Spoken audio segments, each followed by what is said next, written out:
头份嘅法律纺织厂嘅员工罢工哈。先请教一下黄教授，就说刚刚有很多的员工提到说，根据劳基法，他们的应该要得的权益都没有被保护到，他们甚至觉得劳基法好像不是在劳工这一方哦。那您怎么看待呢？在这一次的事件过程当中，您怎么来看待劳基法？是我们的劳动法律确实有很多不足的地方。有一些如果将来修订之后，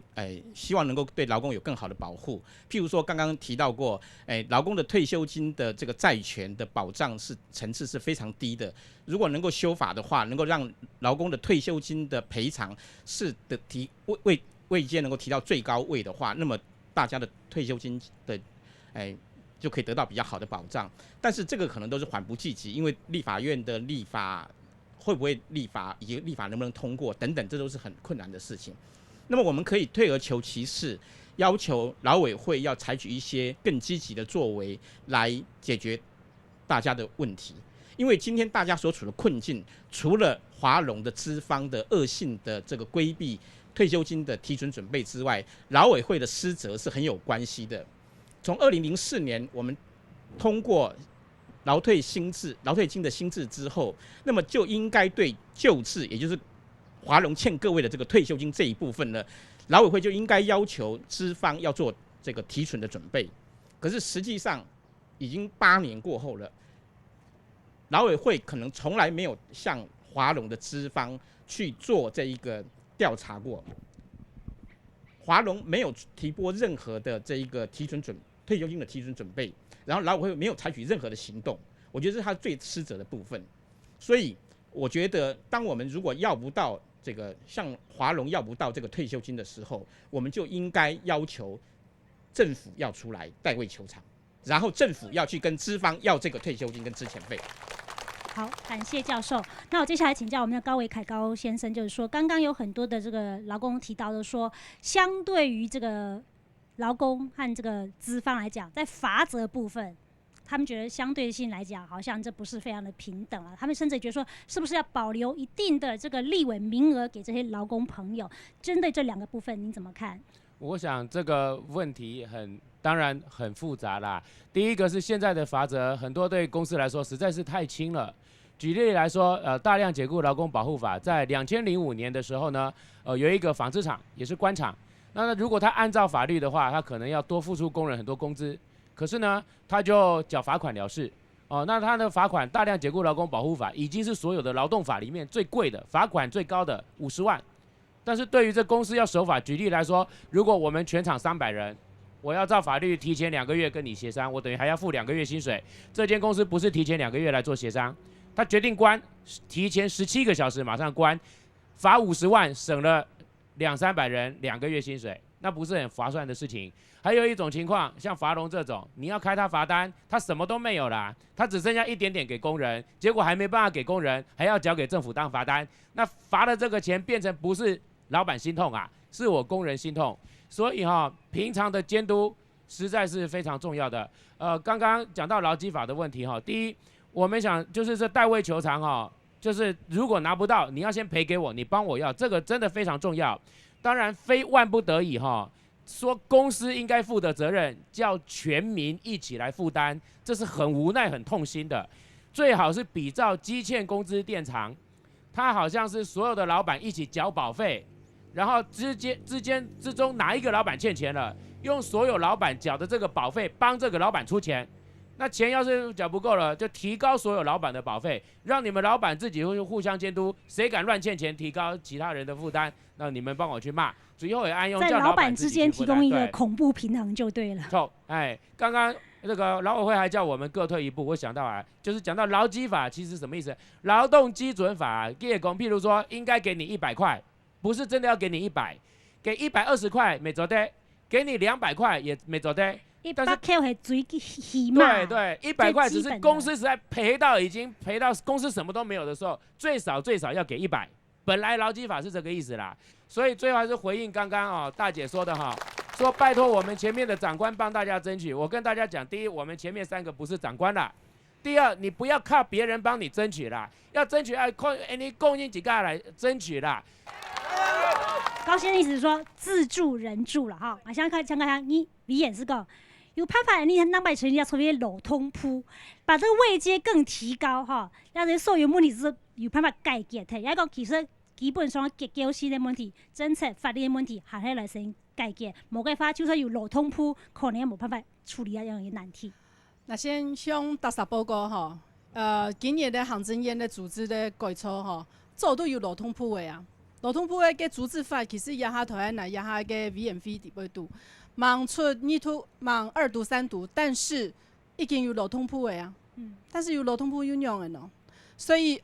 问题关键不在劳动部，问题关键不在有没有部长，问题关键是在于你从总统马英九一直到行政院长，你有没有那个态度要解决问题？我先说2个部分，有没有失职？然后会刚刚在讲的那个过去已经出问题了，你没有通报。你没有让他赶快的去处理，该提拨的那个退休准备金的部分要提拨足够，然后呢，该要去处理已经有大量劳资争议的部分，你没有去警示，没有警示之后，赶快去查清楚这个工厂的财务状况怎么样，该罚的罚，该把实际负责人找出来的负责人找出来，该要限制出境的该限制出境，他没有利用大量那个解雇劳工保护法，他没有利用这个手段这个武器，把实际的负责人找出来揪出来，然后把它限制。过去劳委会有失职。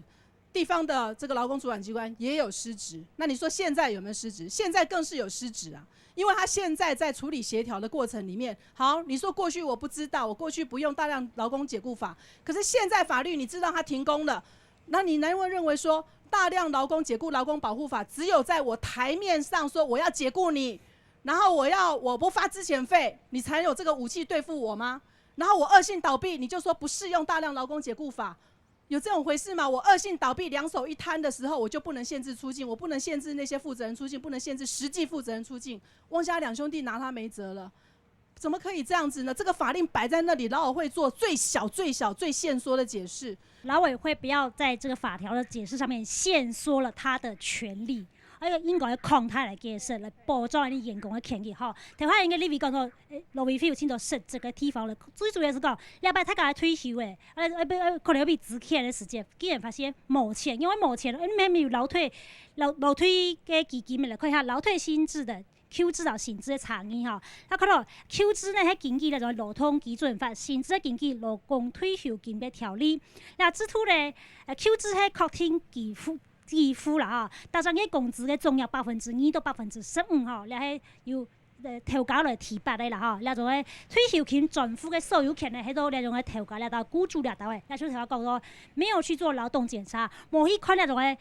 Q 制停喺5年以後呢，冇去檢查發量到底咧付提點解有錢冇錢吼，是在你喺惡性觀察嘅時陣，大家退休金然後資遣費都冇嘅哈，甚至看到係勞工退休金條例，佢喺確定提拔咧，那本咗2個部分，伊就喺調價提拔6%以上嘅勞工嘅工資，一個親手要提供提拔6%，那勞工嘅部分呢，也在提價提6%，甚至少於6%嘅工資。達到了付條點啲，然後就退休金嘅轉付所有權喺到勞工嘅身上哈，你喺新 Q 制嘅無強讓啦哈。蔡英台灣推通亞作為勞退新制之後，個人賬戶制，目前我們個人的實收率，政府它這個提撥的實收率99.7%。所以130差不多會有130，它的提撥是足夠的。可是不足的都是哪些？用舊制，都會人家所有的勞工，像人家他法農的員工，佢選擇用舊制。為什麼要用舊制？因為我年資已經超過10幾年到20年，甚至30年的，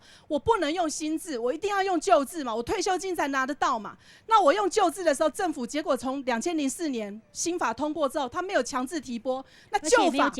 法提撥只要2%哦，最低2%，他連2%都沒有辦法監督哦，你都提供，勞委會還有勞委會所轄的這個勞工保險局相關的地方的主管機關，完全都沒有警示出來，讓我們這個，尤其是現在，大部分的我們台灣的勞工選擇舊制，都是年資20-30年以上，所以這是為一個未爆彈啊！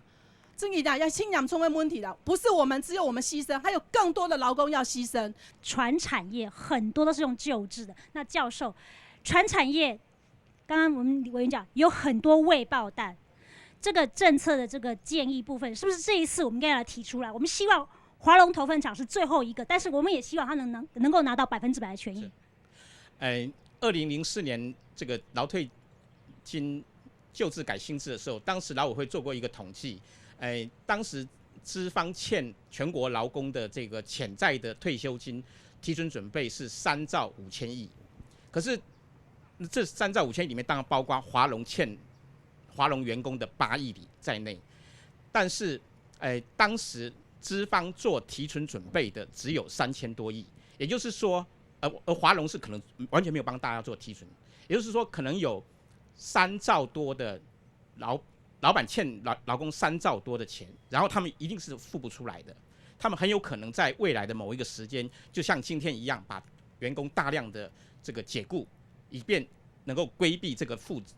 退休金。好，感谢黄教授。小高强告你要欣赏哈，来你讲一下，请上。到今天，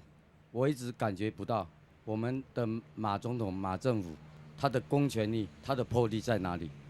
难道他不知道华农案吗？他7月4号，我已经亲自交到他手里了。到今天，我们目前已经罢工70几天了，我看不出他的公权力、他的魄力。我们要这种政府干嘛？今比安尼就迄大家无团结，就本了安尼的恶质的调价，失落去哦。所以我讲，今比安尼里头，里头怎样的去走了条路，行路又正又好看，我相信大家人哦，都迄团结过团结，无乜解好讲咧。今比迄唔团结，大家心里迄无共样的目标，安尼今比来讲，一公人都拿唔到。今年呢，个青年呢，公告人员又调薪7%、几多%？这钱买的钱，你太假钱，两样哎，唔对，调价咧，俺冇钱，两样哎，就爱太假团结，俺买同人天数，就爱自家人，太假数天数，也都嘛政府来逼你啊，两个来讲最后一句，就爱。政府来帮你，你大家就要细如服。好，谢谢大家。各位伙伴们，我真的很心酸。谁逼我们走上街头？谁逼我们走这段路？今天叫我们5成跟他谈，4成跟他谈，对那些走路的同事公平吗？我们没有出力在走，我们跟他签5成，他们的希望是不是5成但是他们的走得很辛苦。我说那你们走不动回来。我们不能回来，我们再回来，没有人在走，我们必须走到台北街头给人家看。我真的很心酸，我希望大家团结起来。我们现在说修法，希望修法不要挂在口头上，或是马马虎虎的一拖再拖。现在我们劳工好可怜，我们这一代劳工，现在我们年纪都很大了。你现在我们如果是说我们现在退掉了，我们何去何从？希望政府能够开放我们年纪大的人有一个第2次的就业机会。好了，好，感谢。显然这位大姐已经做最坏打算哈，真紧推有发有2度就业机会哈。你比台湾唐太英国按照个那个员工佢的反应，因为讲团结再团结，同时也希望讲政府做真紧做佢的有力的后盾，无个话行路8公里行到台北去，脚都无烂皮的，水漂嘞都动咱家赚的吼。啊，用伊的辛苦，啊用伊的付出，假使无办法得到100%，佢就应该得到便宜的时间，真紧係情何以堪？李伟。所以我是觉得说，我们从中央的劳委会到地方的我们劳工处这边，他到底那个武器上面能够查的部分，还有他可以查他报表，甚至说应该我由我们的劳工处跟劳委会去法院弄清楚嘛，他的破产程序去反对啊，不能同意他破产，他的财产状况还不足，还没有到破产的程度，或是他可以生产，还可以留住我们的工作。你现在不破产，你继续做，你付给我薪水，该付的付，该提拨的提拨。那这个东西为什么要放任他用破产方式解决？所以现在这个阶段，劳委会不能再用说没有办法介入来去推撑。我们关于这整个的劳动的条件的部分，我应该要看到这20年来我们劳工的困境。所以我们是希望说，在我们所有的劳工朋友，你有工会，请你尽速的注意你的工会。工厂它有任何预警的话，你自己不敢提没关系，透过你的工会的组织，把我们真正的权利，把真正的团结权，把它团结起来，不要让我们的后代子孙重蹈我们的覆辙。好，那接下来想请教一下高先生，就是说，还有哪些的政策工具，或者是还有哪些的办法，是我们现在在场这些工会的罢工的员工们，他们可以用得上的，或者说力度可以再加强的，给他们建议好吗？实质的建议。我想最实质的建议，我一向是跟着我们300个人一起做。我还是强调，政府不是哪里有问题就解决哪里的问题，政府是谁闹事他就解决谁的问题。我希望马政府用行动证明我现在说的是错的。难道我们300人不知道可以挡火车吗？难道我们300人没想到挡中正机场的登机门吗？我们不想这样子。虽然我们今天节目花很多时间讨论政策，骂政府不对，但我还是要强调，无论如何这个资方是最有问题的哦。我们在场内做这么辛苦，这个14公斤的大师每天要搬5、6千，他的小孩子在那边开 party， 在那边吸毒。我们在场内要挡的机台越来越多，好像台北走到高雄，他在那边穿貂皮大衣、住豪宅、开名车，结果我们越辛苦的人越穷，他越舒服的人越有钱，然后我们越辛苦越穷，还要越赚钱给他发，然后我们越来越没钱，他还可以登报来骂政府，一个破产的人还可以穿貂皮大衣登报骂政府。我有一句话不是这个意思，但是当做这个意思叫做我们工人好像看水啉好吧，牙进牙大。我家里没什么水，那个河流很多水了，我还要舀家里的水去河里面。我家里就够穷了，我还拼命赚钱给那个已经很有钱的人发。我们工人要团结把这个社会整个的给它倒转过来，大家加油！加油！那最后教授实质的建议。华农工人的抗争不只是涉及华农工人他们自己的权益，它是跟我们台湾所有的劳动者的权益都有着密切相关的。如果华农工人的退休金可以打折的，而我们大家都置之不理的话，那么有一天其他的劳动者他们的退休金或者劳动权益也可能会受到损害，他们的退休金也可能会打折或者领不到，那个时候就没有人会来关心我们。我们劳工什么都没有，但是我们人多。我想只要我们团结起来，能够进行有效的抗争的话，一定可以逼迫政府和资方做出让步，得到我们应该有的权益。谢谢。53个因法龙峰这个澄清代表团航路8公里到台北的总统府来，然后马总统来澄清。你菜场还有300人嘅员工，其实佢哋嘅心係連強下，雖然本咗6個地方，但是佢哋嘅心係連到強下。頭班人講，一件法龍辦頭份，辦隻頭份人靠法龍嘅實作學一家體制，佢俾法龍出問題，唔單止係頭份人嘅問題，唔單止係勞工嘅問題，其實係二老外共同面臨一隻勞動環境越來越唔好，全世界經濟越來越差嘅時節，人家勞工嘅權益要咪維護，其實唔單止係藍領嘅工人要讀到，冇可能因為白領嘅白領嘅工人要面臨窮人嘅問題。像今日嘅錄音，從呢條東辣落到嚟下呢條會落時曬咧，唔過呢啲團務以後是係會填講，係唔係填講呢？新嘅希望再重新帶來俾你那種法律條款廠嘅員工，本其實再整齊到佢哋應該有嘅權益。你希望填講呢條升起來嘅時間，再走到你每一個法律紡織廠嘅員工，本其實希望整齊到佢哋應該得到嘅權益，按辛苦做20-30年嘅權益做唔得打雜，而且顯示佢哋嘅觀眾朋友共同嚟關心，你嘅村民太妃關心呢條員工，大家數天數，大家來天數，支出填年初，希望大家數款，也希望你推下來邊，韓國最希望你推下嘅罷工嘅員工，大家共同團結，希望大家安生。